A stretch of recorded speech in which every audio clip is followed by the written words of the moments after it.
Hi, I'm Mark. I'm 41.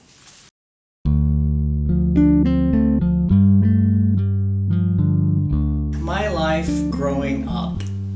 Well, I grew up in a town in western Kentucky that had the city had about 55,000 people, somewhere around 80 to 100,000 in the county. So it wasn't the biggest of places. I think growing up, school was fine for a while until, those awkward years, and then they became really, really awkward for me. The biggest insult people can say, and it still is to say someone's gay or something is gay. That's the big thing now, something's gay, oh, that's so gay or whatever. And that was the big insult, and I don't think I was necessarily effeminate or certainly was. I had girlfriends. I always had a girlfriend back then. One person in particular started spreading that rumor late in the 8th grade, and it stuck with me all through high school. Even underclassmen had heard that, because my senior year I actually got hit on by a guy because he had heard that. Growing up, in the Southern Baptist Church, born and raised, as I used to say, it's railed against and preached against. And there are a few verses in the Bible that are used against it, and that's a whole other story. But and it's just drilled into you. It's really, really drilled in, and so to me, no, I couldn't be gay. I wasn't gay, and I wouldn't even know what it meant. I just knew it was a bad thing. When I was in high school, and the guy hit on me. The rumor was that I was gay, and the guy hit on me. I think I handled it well. I was shocked, and I was shaking for like an hour afterwards, because man, did it rock my world. But I took the hard line that this isn't, the Bible says it's wrong, and you can't be this, and I would not let myself entertain the thought. I look back and I've always known. I told my sister when I was in the 2nd grade that I had a crush on another little boy, and because I asked her I don't even know how I knew. Don't know where I'd heard it. I was 7. I remember I was 7 years old, and I asked my sister, "What does gay mean? How do I know this? How does a kid know this?"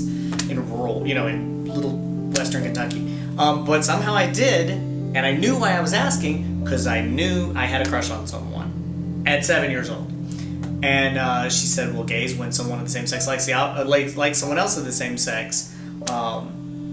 And I said, "Oh, well then she's like, oh, but she thought, oh no, she's like, oh, you're just his friend, or you want to be his friend or whatever."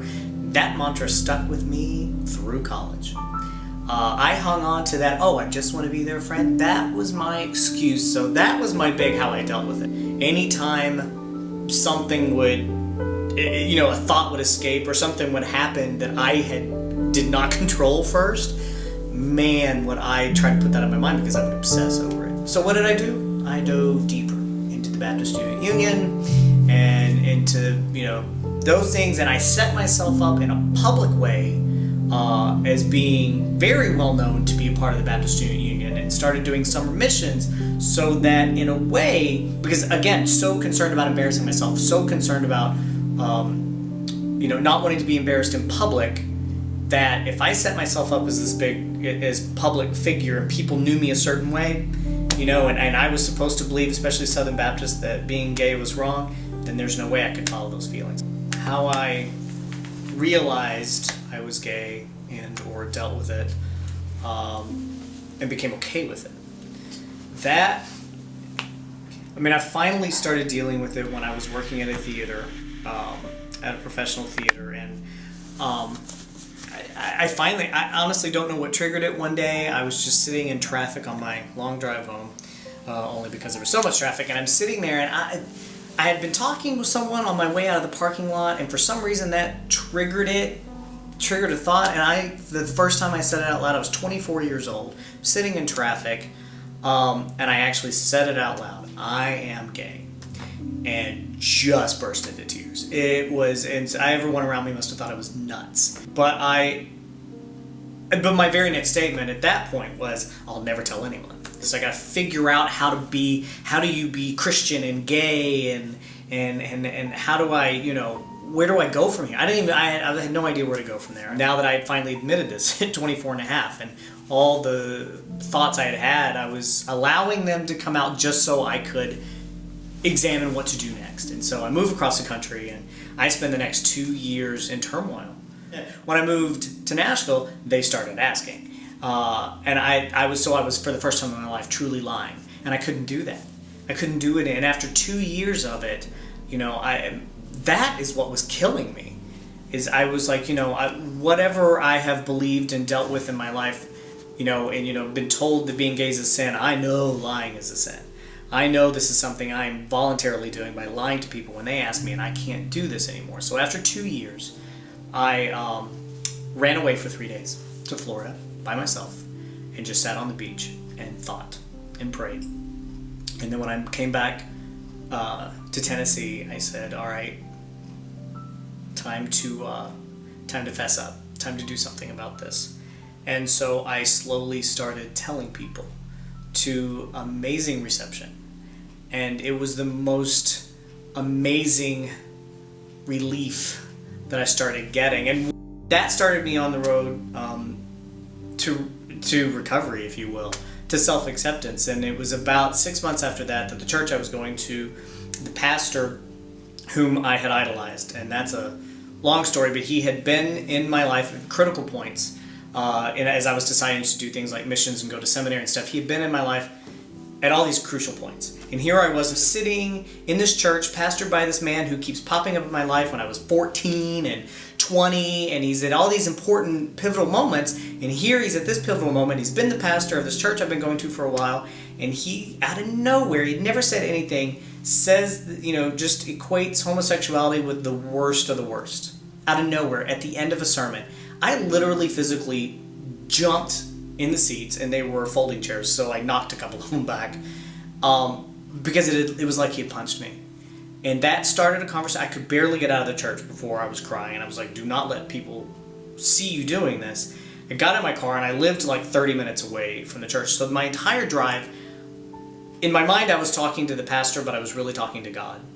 And I was just having it out. I'd been dealing with this for a few years on the inside. I had just started telling people, but I'd really been dealing with my whole life. Even when I was clamping down all those years, I had been dealing with this, and I was tired. So freaking tired that I was having it out.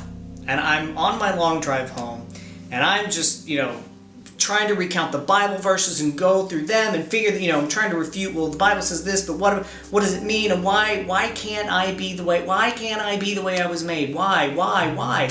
And I'm going through, I'm like, okay, I understand why killing someone's wrong. I get the commandments, I get why we're supposed to love one another. I get why we're not supposed to steal. I get these things. They're hurtful, or that we're commanded to do, the things we're commanded to love, not hurt people. And then by this point, I had gotten to my apartment. I had walked in, I'd sat on my couch, and I had this apartment with a great view.